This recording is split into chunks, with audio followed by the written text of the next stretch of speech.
আসসালামু আলাইকুম, স্বাগতম বন্ধুরা। এখন আমরা আছি দিনাজপুর সরকারি কলেজে। তো এখান থেকে আমরা চলে এসেছি দিনাজপুর কান্তজির মন্দির কান্তনগরে। তো দেখতে পাচ্ছেন এখানে এসে দেখা হয়ে গেছে আমাদের ভাইরাল দিনাজপুরের ফিটনেস বয় সুমন রায়ের সাথে।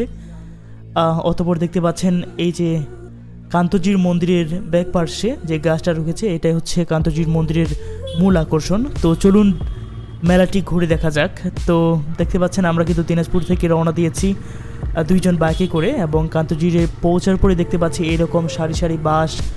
বাংলাদেশের বিভিন্ন জেলার থেকে অনেক দর্শনার্থী এখানে এসেছেন, বিশেষ করে যারা ধর্মপ্রাণ মানুষ। তো দেখতে পাচ্ছেন এটাই হচ্ছে কান্তজির মেলা অনেকটা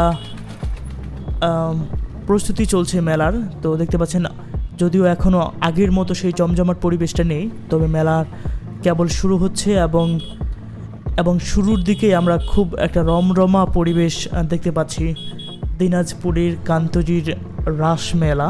তো দেখুন, আমরা একটু দ্রুত ভিডিওতে দেখানোর চেষ্টা করব বাইকের উপর থেকেই যে মেলার বর্তমানে কীরকম। আমরা গিয়েছিলাম দুপুরের সময়, তাই হয়তো বা একটু মানুষের সমাগম কম।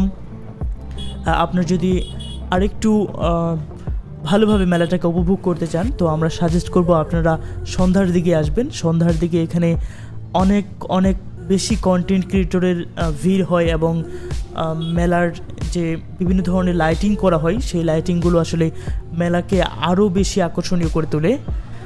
তো আপনাদের প্রতি রিকোয়েস্ট রাখবে, আপনারা যারা আসতে চান মেলা দেখতে, আপনারা সন্ধ্যার সময়টাকে একটু বেছে নেবেন বা বিকাল টাইপে।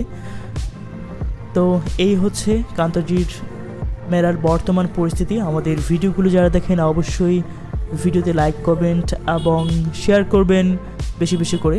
দিনাজপুর ভাই। তো চলুন আরেকটু সামনের দিকে এগোনো যাক। আমরা কিন্তু বাইকের উপর দিক থেকেই ভিডিওটা দেখানো ট্রাই করলাম, এবং সবশেষে আমরা সংক্ষেপে আমাদের আজকের দিনটাকে বিদায় জানিয়ে আমাদের ব্লগটা শেষ করছি।